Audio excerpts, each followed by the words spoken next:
தமிழ் பேசும் அனைத்து நல்லவங்களுக்கும் வணக்கம். Infinix இப்போ புதுசா இன்னொரு ஸ்மார்ட் போன் லான்ச் பண்ணிருக்காங்க. சுட வந்திருக்குது. இப்போ குயிக்கா அன்பாக்சிங் வந்து பண்ணிடலாம். பாக்ஸ் மேலே வந்து பார்த்தீங்கன்னா Note 40 5G போட்டிருக்காங்க. NFC sound by JBL 16GB கிடையாது, 8+8 தான், 256GB ஸ்டோரேஜ் அதுவாச்சு இருக்கும்னு நம்புறேன். அண்ட் டைமென்சிட்டி 7020 அப்படின்னு சொல்லக்கூடிய புத்தம் புதிய ப்ராசர்லாம் கிடையாது, பழைய ப்ராசர் தான், பேரை மாற்றி ஊரே மாற்றிருக்கிறாங்க. எஸ், இது ஒன்று இருக்கட்டும். இதுதான் இதோடைய ஸ்பெஷாலிட்டி.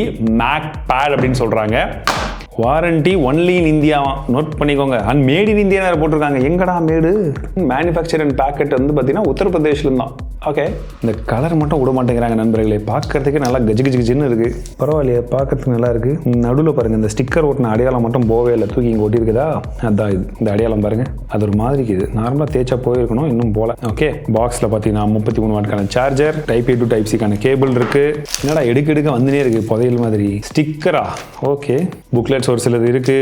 வாவ், கேஸ் நல்லா இருக்குங்க. கேஸ் குவாலிட்டி பார்க்கறதுக்கு நல்லா இருக்கிற மாதிரி தான் இருக்கு. அண்ட் இந்த டிசைனும் எதுக்கு இதுன்றத பர்டிகுலர்லி நான் சொல்றேன். இதுக்குள்ளேயும் இன்னும் இருக்கு, வெயிட் பண்ணுங்க. அன்பாக்சிங் என்ன குயிக்கான அன்பாக்சிங்கா பண்ற அப்படின்னு சொல்லி வச்சு அமிச்ச மாதிரியே இருக்கு இதெல்லாம். இது வந்து காசு கொடுத்து வாங்கின பேக்கேஜ் இப்படி தான் வரும், சரிங்களா?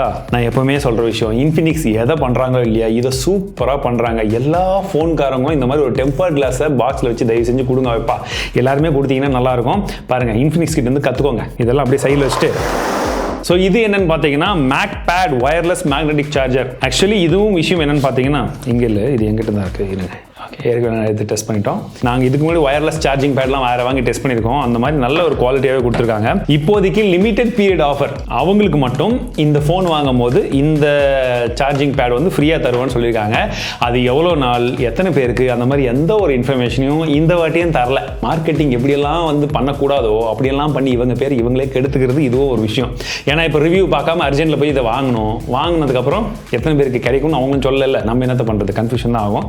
சரி, ஓகே. ஃபோனுடைய டிசைனை பொறுத்த வரைக்கும் இன்ஃபினிக்ஸோட பிராண்டிங் கீழே கொடுத்துருக்காங்க. சட்டிலாக தான் இருக்குது. I personally like it. எனக்கு இந்த கலருமே வந்து பிடிச்சிருக்கு. நம்ம இதுக்கு முன்னாடி இந்த கலர் வந்து வேற 2-3 ஸ்மார்ட் ஃபோன்ஸ்லாம் கூட பார்த்துருக்கோம். நல்ல ஒரு கலர், சட்டிலாக இருக்குது. ஆனால் இந்த கேமராவுடைய டிசைன் மட்டும் பார்த்தீங்கன்னா ஒரு சென்டரா இல்லாத மாதிரியே ஒரு ஃபீல் இருக்குது. அதாவது வந்து இந்த பேட்டர்ன்லாம் ஓகே, இவ்வளோ பெரிய பாக்ஸை மேலே கொடுத்துருக்காங்களே, அது இன்னும் கொஞ்சம் சின்னஸ் பண்ணி கொடுத்துருந்தா பார்க்கறதுக்கு இன்னும் கொஞ்சம் டீசெண்டாக நல்லா இருந்திருக்கும்ல. ஸோ மற்றபடி ஃபோனுடைய டிசைனை பொறுத்த வரைக்கும் நல்ல ஒரு ராக் சாலிட் ஃப்ளாட்டான ஒரு டிசைன் அப்படின்னு சொல்லலாம். நல்ல ஒரு பெரிய ஃபோனுங்க. கையில் பிடிக்கும் போது வந்து பார்த்தீங்கன்னா இந்த எட்ஜ் எல்லாம் கரெக்டாக அப்படி உக்காருது. அதுவும் இது வந்து பார்த்தீங்கன்னா பிளாஸ்டிக் உள்ள வச்சு இது மேலே போய் இப்படி மடக்கின மாதிரி இருக்கா, அது லைட்டாக வந்து கண்டிப்பாக உங்களுக்கு இடிக்கும் நீங்கள் கேஸ் போடாமல் யூஸ் பண்ணீங்கன்னா. வெயிட் அப்படின்னு வந்து பார்த்தீங்கன்னா எனக்கு தெரிஞ்சு ஒரு 190 கிராம் இருக்கும்னு நினைக்கிறேன். பட் இருந்தாலும் எவ்வளோ எக்ஸாக்ட் வெயிட்ன்றதை பார்த்துருங்க. அண்ட் இது மட்டும் கிடையாது, நம்ம கேஸையும் போட்டு பார்ப்போம். கேஸை போட்டு பார்க்கும்போது எவ்வளோ வெயிட் வருதுன்றதையும் பாருங்க. கிட்டத்தட்ட 215 கிராம் கிட்ட வரும்னு நினைக்கிறேன். பில் குவாலிட்டியை பொறுத்த வரைக்கும் கம்ப்ளீட்டாக பிளாஸ்டிக் தான். இந்த பட்ஜெட் நம்ம அதுக்கு மேலே எதிர்பார்க்க முடியாது. அண்ட் உங்களுக்கு இந்த கிரியேட்டிவாக பண்ணுற பேரில் கிரிஞ்சி பண்ணுறது இதுதான். எதுக்கு நம்ம ஃபோனை பற்றி பேசுவோம். உங்களுக்கு ரைட் சைடில் பார்த்தீங்கன்னா பவர் பட்டன் இருக்குது, வால்யூம் ராக்கர் இருக்குது. பவர் பட்டன் வந்து பார்த்தீங்கன்னா நல்லா டாக்டைல் ஃபீட்பேக்ஸ் நல்லா இருக்குது. வால்யூம் ராக்கரும் டாக்டைல் ஃபீட்பேக் நல்லா தான் இருக்குது. ஆனால் கொஞ்சம் ஹார்டாக இருக்கிற மாதிரி எனக்கு பர்டிகுலர்லி ஃபீல் ஆகுது. மேலே ஐஆர் பிளாஸ்டர் கொடுத்துருக்காங்க, சவுண்ட் பை JBL அப்படின்னு போட்டிருக்காங்க. அங்கே தான் வரேன். லெஃப்ட் சைடில் வந்து பார்த்தீங்கன்னா நமக்கு என்னடா இவ்வளோ மேலே கொடுத்து வச்சுக்கிறீங்க, ஒட்டி விட்டா டிஸ்பிளேலே வந்துட மாட்டேங்குது ஓட்ட. சிம் ஸ்லாட்ஸ் வந்து கொடுத்துருக்காங்க, 2 சிம்மும் போட முடியும். ஒரு மெமரி கார்டும் வந்து நீங்கள் தனியாகவே வந்து போட்டுக்கலாம். கீழே பார்த்தீங்கன்னா உங்களுக்கு பிரைமரி மைக்ரோஃபோன் இருக்குது, Type C போர்ட் 2.0 தான். அண்ட் உங்களுக்கு ஸ்பீக்கரும் கொடுத்துருக்காங்க. 20,000 ரூபாய்க்கு இன் டிஸ்பிளே ஃபிங்கர் பிரிண்ட் கொடுத்துருக்காங்க.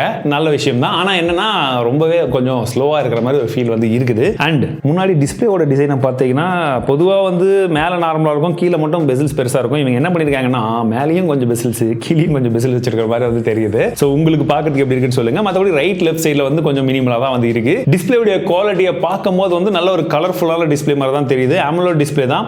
பிரைட்னஸ் இன்டோர்ல நல்லா தான் இருக்கு. அவுட்டோர்ல யூஸ் பண்ணும்போது உங்களுக்கு பிரைட்னஸ் யூஸ் பண்ற அளவுக்கு இருக்கும். பட் கிளார் நல்லாவே வருதுங்க. ஏன்னா இந்த செக்மெண்ட்ல இதை விட பெட்டர் டிஸ்பிளேஸ் அவைலபிள் இருக்கு. ஸோ அதுல இன்னும் கொஞ்சம் அவங்க கான்சென்ட் பண்ணியிருந்தா பெட்டரா இருந்திருக்கும். HDR சப்போர்ட்டை பொறுத்த வரைக்கும் யூடியூப்ல 4Kல பிளே ஆகும்னு நினைப்பீங்க, அப்படிலாம் கிடையாது. 2Kல HDR வந்து பிளே ஆகுது. ஆனால் நெட்ஃபிளிக்ஸ்ல HDR சப்போர்ட் கிடையாது. இப்போ அடுத்ததா ஒரு ஃபோன் வந்து வரப்போகுது.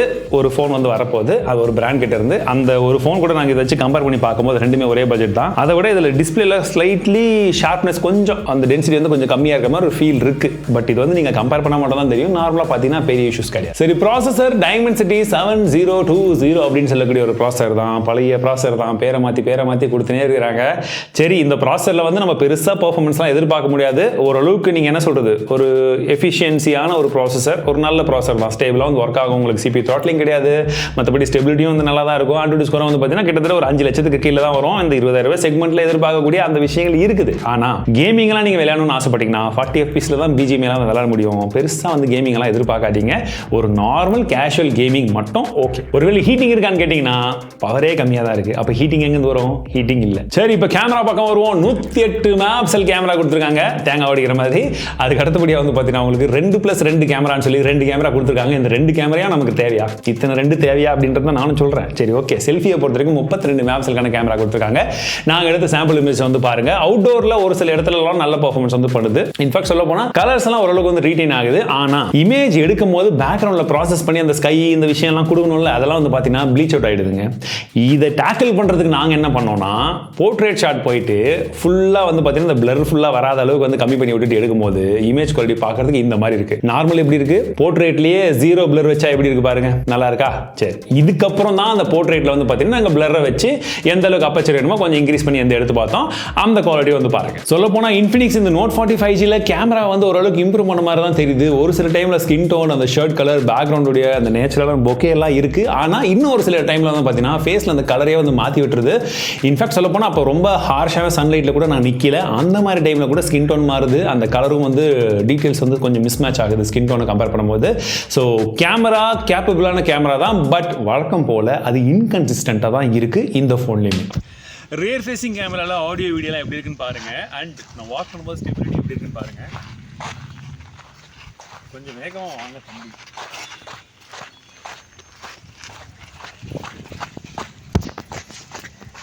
ஓரளவுக்கு ஒரு ஷேடோக்குள்ளே போனோன்னா பார்க்கும்போது ஸ்கின் டோன்லாம் இப்படி இருக்குது. நல்லா இருக்கா? ஃபோக்கஸ் ஆகுதா? கமெண்ட்ஸில் சொல்லுங்கள் உங்களுக்கு வீடியோ பிடிச்சிருக்கா இல்லையான்னு. 2K 30 FPSல ஃப்ரண்ட் ஃபேஸிங் கேமரால வீடியோ எடுக்க முடியுது. பார்க்குறதுக்கு நல்லா இருக்கு. ஏன்னா நிறைய ஃபோனில் வந்து இன்னும் 1080pல தான் வந்துருக்காங்க. பரவாயில்ல, உங்களுக்கு தேவைப்பட்டுச்சுன்னா இப்படி இருக்கும். அண்ட் ஷேடோக்குள்ளெல்லாம் வரும்போது பார்க்குறதுக்கு இப்படி இருக்குது. ஆடியோ வீடியோ எப்படி இருக்குது? இப்போ நான் வாக் பண்ணும்போது ஸ்டெபிலிட்டி எப்படி இருக்குது பாருங்கள். கலர்ஸ் எப்படி இருக்குது? யூஐயை பொறுத்த வரைக்கும் XOS 14 கொடுத்துருக்காங்க, Android 14 மேலே இருக்குங்க. முன்னெல்லாம் வந்து யூஐலாம் வந்து பார்த்தீங்கன்னா Infinix ரொம்ப கேவலமாக இருக்கும். பட் இந்த வாட்டியெல்லாம் வந்து பார்த்தீங்கன்னா நல்ல இம்ப்ரூவ்மெண்ட். எப்படி நம்ம சொல்லி மனசு மாதிரி அவங்களே கொண்டு கொடுத்துருக்காங்கன்னு நினைக்கிறேன். இந்த வாட்டியெல்லாம் வந்து பார்த்தீங்கன்னா உங்களுக்கு ப்ளோட்டர்ஸ் அதிகமாக கிடையாது, 1-2 தான் இருக்குது. அதையும் நம்ம அன்இன்ஸ்டால் பண்ணிக்கலாம். நல்ல ஒரு க்ளீனான யூஐ மாதிரி வந்து தெரியுது. அண்ட் ஸ்பெஷலி சொல்ல போனால் உங்களுக்கு யூஐ வந்து அந்த 120 Hz வந்து இன்னும் கொஞ்சம் ஃபீல் ஆகுது. முன்னெல்லாம் வந்து பார்த்தீங்கன்னா எப்பவுமே ஒரு லேக் இருந்துகிட்டே இருக்க மாதிரி இருக்கும் யூஐலேயே. இப்போ அது கொஞ்சம் கம்மியாக இருக்குது. ஆனாலுமே மல்டி டாஸ்கிங் அப்போ வந்து பார்த்தீங்கன்னா இன்னுமே அந்த ஸ்லகிஷ்னஸ் ஒரு சில டைமில் வந்து இருக்குது. நீங்கள் மல்டிபிள் ஆப்ஸை ஓப்பன் பண்ணும்போது அது ஒரு சில டைம் வந்து ஃபீல் பண்ணுவீங்க. நாங்கள் அதை அப்படி தான் வந்து ஃபீல் பண்ணோம். பட் மற்றபடி யூஐயில் வந்து பார்த்தீங்கன்னா ஒரு சில எக்ஸ்ட்ராவான ஃபீச்சர்ஸ் வந்து கொடுத்துருக்காங்க. எக்ஸாம்பிளுக்கு AI இமேஜ் ஜென்ரேஷன்லாம் வந்து கொடுத்துருக்காங்களாம். ஆனால் வந்து இது ஃபோனுக்குள்ளெல்லாம் வராது. ஒரு ஆப்பை வச்சு நம்ம போய் தனியாக பண்ணுறதை வந்து இவங்க இன்டெகிரேட் பண்ணி கொடுத்துருக்க மாதிரி கொடுத்துருக்காங்க. அது ஒரு சில டைம் ஓரளவுக்கு ஓகே. ரொம்ப பயங்கரமான ஒரு இமேஜ் எல்லாம் கிரியேட் ஆகாமல் நார்மலான ஒரு இமேஜ் கிரியேட் பண்ணுற மாதிரி ஒரு ஆப்ஷன்லாம் வந்து இருக்குது. அது வந்து கொடுத்துருக்காங்க. அண்ட் வந்து நீங்கள் டைனமிக் பார் அந்த ஆப்ஷன் வந்து கொடுத்துருக்காங்க. அண்ட் உங்களுக்கு எக்ஸ்ட்ராவாக வந்து பார்த்தீங்கன்னா இந்த பீக் ப்ரூஃப் அப்படின்னு சொல்லக்கூடிய அந்த ஆப்ஷன் இருக்குது. ரிப்பேர் மோட் இருக்குது. நம்ம இந்த சாம்சங்லாம் வந்து பார்ப்போம் இல்லையா, மெயின்டெனன்ஸ் மோடுன்னு சொல்லி போட்டுட்டு நீங்கள் சர்வீஸ் கொடுக்கும் போதெல்லாம் ஃபோனை கொடுத்துக்கலாம்னு சொல்லிட்டு அந்த ஒரு ஆப்ஷன் கொடுத்துருக்காங்க. இஃப் இன் கேஸ் நீங்கள் உங்கள் டேட்டாலாம் வச்சிருக்கீங்க, டக்குன்னு காப்பி பண்ண முடியலன்னா இந்த மோடை போட்டு கொடுத்துட்டீங்கன்னா ஃபோனை யூஸ் பண்ணி சர்வீஸ் பண்ணக்கூடியவங்களுக்கு உங்கள் டேட்டா ஆக்சசிபிலிட்டி கட் ஆகிடும். ஸோ வெறும் ஃபோனை சர்வீஸ் மட்டும் பண்ணிட்டு கொடுத்துருவாங்க. அதுக்கப்புறமா நம்ம நார்மலாக நம்ம ஃபோனை வாங்கி யூஸ் பண்ணிக்கலாம். அதுக்கப்புறம் இந்த லைட் ஒன்று கொடுத்துருக்காங்க. இது பேர் ஒரு வித்தியாசமாக வச்சிருக்காங்க, ஆக்டிவ் ஹாலோ லைட் அப்படின்னு சொல்லிட்டு. ப்ரோல பார்த்துருந்தோம் இல்லையா, எனக்கு அதுலேயும் பிடிச்சிருந்தது. ஸோ இதுலேயுமே அது இருக்குது. அதே மாதிரி தான் ஒர்க் ஆகுது. உங்களுக்கு மல்டிபிள் லைட்ஸ் வந்து வச்சுக்கலாம். இன்கமிங் காலுக்கு, நோட்டிஃபிகேஷனுக்கு, கேமிங், சார்ஜிங் போடும்போது, மியூசிக் கேட்கும் போது இந்த மாதிரி டைம்லலாம் இருக்குது. Which is good. பட் இருந்தாலும் பார்க்கும்போது எனக்கு இந்த இது கொஞ்சம் எக்ஸ்ட்ராவாக இங்கே இடிக்காமல் கொஞ்சம் கட் பண்ணியிருந்தாங்கன்னா இன்னும் நல்லா இருந்திருக்கும். 5000 mAh பேட்டரி, 33 வாட்க்கான ஃபாஸ்ட் சார்ஜரை பாக்ஸில் தராங்க. ஆனால் அவங்க வெப்சைட்டில் வந்து பார்த்தீங்கன்னா 45 வாட் வரைக்கும் மொபைலுக்கு சப்போர்ட் இருக்கிற மாதிரி போட்டிருக்காங்க. ஏன்னா சாம்பு மாமெல்லாம் இப்போ தான் 45 கொடுக்குறாங்க. பழம் சாம்பு மாமெல்லாம் இவங்க இந்த ஸ்மார்ட் ஃபோனில் கொடுத்துருக்காங்க. சார்ஜரையும் கொடுத்துருக்கலாம். இதை ஒரு கிமிக்காக கொடுத்துருக்காங்களோ அப்படின்னு தான் தோணுச்சு. சரி, இது என்ன அப்படின்னு பார்க்கணும் இல்லையா. ஏன்னா அந்த பேட்டரியை பற்றி பேசும்போது இதையும் பார்க்கணும். ஏன்னா இது வந்து பார்த்தீங்கன்னா ஒயர்லெஸ் சார்ஜிங் சப்போர்ட்டோட கொடுக்குறாங்க. ஐயோ ஒட்டல, எங்கடா ஒட்டல, கேஸ் போட்டால் தான் ஓட்டுமா? ஏன்டா அப்புறம் என்னடா ஒயர்லெஸ் சார்ஜிங் இருக்குதுன்னு சொன்னீங்க. அப்போ ப்ரோவில் இருக்கிற அதே விஷயம் தான். ஓகே சாரி நான் தான் மறந்துட்டேன். ஆக்சுவலி ப்ரோவில் எப்படி ஒரு கேஸை கொடுத்து அந்த கேஸில் போட்டு நீங்கள் ஒட்டி சார்ஜ் பண்ணிக்கலாம்னு சொன்னாங்களோ அதே மாதிரி விஷயங்கள் தான். போட்டுட்டு நீங்கள் ஒயர்லெஸ் சார்ஜிங் போட்டுட்டு யூஸ் பண்ணிக்கலாம். ஸோ இந்த கேஸ் கம்பல்சரி. அப்போ நமக்கு இது கொடுக்குறாங்களோ இல்லையோ, கேஸ் கம்பல்சரி இருக்கணும். அப்போ தான் நீங்கள் சார்ஜ் போட முடியும். வேற ஏதாச்சும் கேஸ் எல்லாம் வாங்கினா மாட்டாது. ஸோ இந்த கேஸோட பார்க்கும்போது லுக்கு நல்லா தான் இருக்குது. ஸோ அது வரைக்கும் எனக்கு பிரச்சனை கிடையாது. ஓரளவுக்கு யூஸ் பண்ணுறதுக்கு நல்லா தான் இருக்குது. பார்க்கறதுக்கும் நல்ல லுக்காக கொடுத்துருக்காங்க. இதோடைய குவாலிட்டியுமே நல்லா இருக்குது. அண்ட் இது வந்து பார்த்தீங்கன்னா உங்களுக்கு 15 வாட்கான ஒயர்லெஸ் சார்ஜிங் சப்போர்ட்டோட வருது. தனியாக வேணும்னா வாங்க முடியுமா? அதுக்கப்புறம் அந்த பற்றின டீட்டெயில்ஸும் இல்லை. ப்ரோலையும் அதே தான் சொன்னேன், இப்பயும் அதே தான் பண்ணுறாங்க. எல்லாம் மார்க்கெட்டிங் அவங்களுக்கு தெரியுது. அன்பாக்சிங் அப்போ போட வச்சுட்டு குறிப்பிட்ட காலத்துக்கு தான் சீக்கிரமாக வாங்கினா கிடைக்கும்னு சொன்னால் வாங்கிடுறாங்க. ஃபீச்சர்ஸ் எல்லாம் ஒரு சிலதை கொடுத்துட்டு அப்படின்னு சொல்லிட்டு. அண்ட் என்னன்னா இதை வச்சு நீங்கள் உங்ககிட்ட ஐஃபோன்லாம் இருந்துச்சுன்னு வச்சுக்கோங்களேன், ஐஃபோனு கூட இதை வச்சு நீங்கள் சார்ஜ் கொடுக்கலாம் டைப் சி வச்சு. நாங்கள் ஏன்டா ஐஃபோனை வச்சுன்னு இன்ஃபினிக்ஸ் வாங்க போகிறோம் தானே யோசிக்கிறீங்க அப்படின்னு சில பேர் சொல்கிறாங்க. அதையும் தெரிஞ்சுக்கணும்ல. ஆனால் இதுலேயும் இந்த பைபாஸ் சார்ஜிங்னு சொல்லி பைபாஸ் ரூட்டில் வர சார்ஜிங் எது கொடுக்குறாங்கன்னு தெரியல. ப்ராசஸரும் அவ்வளோ பெரிய ப்ராசஸர்லாம் ஒன்றும் கிடையாது. சரி இருக்குது, டேரெக்டாக பேட்டரி சார்ஜ் பண்ணாமல் ஃபோனுடைய பவரை மட்டும் அது கொண்டு வரும் அப்படின்றது தெரிஞ்சுக்கோங்க. மற்றபடி உங்களுக்கு NFC இருக்குது, Wi-Fi 5 கொடுத்துருக்காங்க. ப்ளூடூத் வெர்ஷன் என்ன இருக்குன்னு தெரியல, தெரிஞ்ச உடனே போடுறேன், செக் பண்ணிக்கோங்க. அண்ட் 14 5G பேண்டும் வந்து கொடுத்துருக்காங்க. கால் குவாலிட்டி உங்களுக்கு ஜியோ 5G, ஏர்டெல் 5G இதெல்லாம் எப்படி ஒர்க் ஆகுது என்ன ஏதுன்றதெல்லாம் நாங்கள் ஃபுல்லாக டெஸ்ட் பண்ணி இன்டெப்த் ரிவ்யூ கொண்டு வரணுமா அப்படின்றது நீங்கள் சொல்லுங்கள். 15,000 லைக் வந்துச்சுன்னா ரிவ்யூ கொண்டு வரும். ஃபுல்லாக இருக்குது.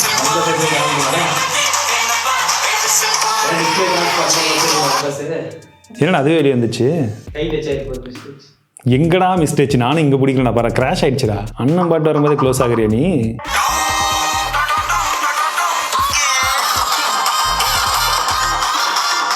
ஆனால் இவனுங்க என்ன பண்ணாலும் விஷயம் என்னன்னு பார்த்தீங்கன்னா சவுண்ட் குவாலிட்டி ஆவரேஜாக தான் இருக்குது.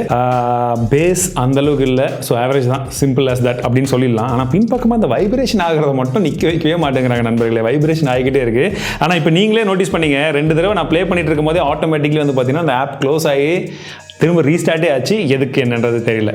ஸோ ஆப்டிமைசேஷனில் சம்திங் ரெஸ்பான்ஸுங்க பாருங்கள். என்னடா நடக்குது பாருங்கள். ஓகே, க்ளோஸ் ஆயிடுச்சு. திரும்ப நான் எங்கே அமுத்தனா அது எங்கே வந்துச்சு பாருங்கள், க்ராஷ் ஆயிடுச்சு. ஸோ லைவாகவே இப்போ நீங்கள் இஷ்யூவை பார்த்துட்டீங்க. இந்த மாதிரி இஷ்யூஸ் வந்து இருக்குது. ஸோ இன்ஃபினிக்ஸை பொறுத்த வரைக்கும் வந்து பார்த்தீங்கன்னா இந்த செக்மெண்ட் 20,000 செக்மெண்ட்டில் கண்டிப்பாக யாருமே எதிர்பார்க்காத விஷயங்கள் எல்லாத்தையும் சேர்த்து கொடுத்துருக்காங்க. இந்த கேஸ் இதெல்லாம் வந்து கொடுத்துருக்காங்க. உள்ள டிசைன் வைஸாகவும் சரி, ஓகே எல்லாமே கொடுத்துருக்காங்க. பட் அதை ட்ரஸ்ட் பண்ணி மக்கள் வாங்கி ஒரு லாங் டைம் யூஸ் பண்ணுறதுக்கு இந்த மாதிரி இஷ்யூஸ் எல்லாம் இருந்துச்சுன்னு வச்சுக்கோங்களேன், எனக்கு ரெக்கமெண்ட் பண்ணுறதும் கஷ்டம், வாங்கி யூஸ் பண்ணுறவங்களுக்கும் கஷ்டம். அதெல்லாம் கொஞ்சம் ஃபிக்ஸ் பண்ணாங்கன்னா உண்மையாகவே ஒரு டஃப் காம்படிஷன் கொடுப்பாங்க. ஏன்னா 2 வருஷத்துக்கு முன்னாடி வந்த இன்ஃபினிக்ஸ்க்கும் இப்போ இருக்கிற இன்ஃபினிக்ஸ்க்கும் நிறைய இம்ப்ரூவ்மெண்ட் இருக்குது. எப்போ ஒரு பிராண்ட் தப்பு பண்ணுறாங்களோ அப்போ நான் சொல்கிறேன், அதே மாதிரி அவங்க இம்ப்ரூவ்மெண்ட் பண்ணாலும் நான் சொல்லும். அதுதான் இவங்க நல்லா இம்ப்ரூவ்மெண்ட் பண்ணுறாங்க. பட் இன்னுமே நிறைய விஷயங்களை அவங்க ஃபிக்ஸ் பண்ண வேண்டியது இருக்குது. அதையுமே ஃபிக்ஸ் பண்ணிட்டாங்கன்னா வேற லெவலில் இருக்கும். பட் அது எப்போ ஃபிக்ஸ் பண்ணுவாங்கன்றது தெரிஞ்சுக்கிறேன். அண்ட் இஃப் இன் கேஸ் நீங்கள் யாராச்சும் இன்ஃபினிக்ஸ் யூசர் இருந்தீங்கன்னா, நான் போன வாட்டியும் கேட்டிருந்தேன், உங்களுக்கான இன்ஃபினிக்ஸ் எக்ஸ்பீரியன்ஸ் எப்படி இருக்குது, ஃபோனை வந்து எவ்வளோ லாங் யூஸ் பண்ணுறீங்க, அதோட எக்ஸ்பீரியன்ஸ் எப்படி இருக்குன்றதை சொல்லுங்கள். ப்ளஸ் முக்கியமாக சர்வீஸ் சென்டர் எக்ஸ்பீரியன்ஸ் எப்படி இருக்குன்னு சொல்லுங்கள். சர்வீஸ் சென்டருக்கு நீங்கள் 5க்கு எத்தனை மதிப்பெண்கள் கொடுப்பீங்க? 3 ஸ்டார் கொடுப்பீங்களா, 2 ஸ்டார் கொடுப்பீங்களா, இல்லை 5க்கு 5 ஸ்டார் நல்லா இருந்துச்சு ப்ரோ அப்படின்னா எந்த இடத்துல சர்வீஸ் சென்டர் பண்ணீங்க, அது நல்லா இருந்துச்சுன்றது கமெண்ட்ஸில் சொல்லுங்கள். மற்ற சூப்பர் டீலர்ஸும் பார்த்து தெரிஞ்சுக்கிட்டோம். அந்த இந்த ஃபோனை பற்றி ரிவ்யூ வேணும்னா என்ன பண்ணுறது உங்களுக்கே தெரியும். அந்த பக்கெல்லாம் ஃபிக்ஸ் பண்ணாங்கன்னா சீக்கிரமாக அதையும் சேர்த்து கவர் பண்ணுறேன். Okay, ta ta bye bye. Wireless charger use பண்ண வேணாம்னு நினைக்கிறீங்களா? நீங்கள் யூஸ் பண்ணுங்க, என்னங்க கொடுத்தா யூஸ் பண்ணுங்க. அவன் தான் எப்போ வரைக்கும் கொடுப்பான்னு தெரிலன்ட்டாங்களே, நான் என்ன பண்ணுறது? ஆனால் நல்ல ஆப்ஷன் தான், நல்லா தான் இருக்குது. ஆனால் நம்பி வாங்குறதுக்கு இன்னும் ஒரு சில விஷயங்கள்லாம் பண்ணணும். இந்த மாதிரி கிராஷ் ஆச்சுன்னு என்ன பண்ணுறது?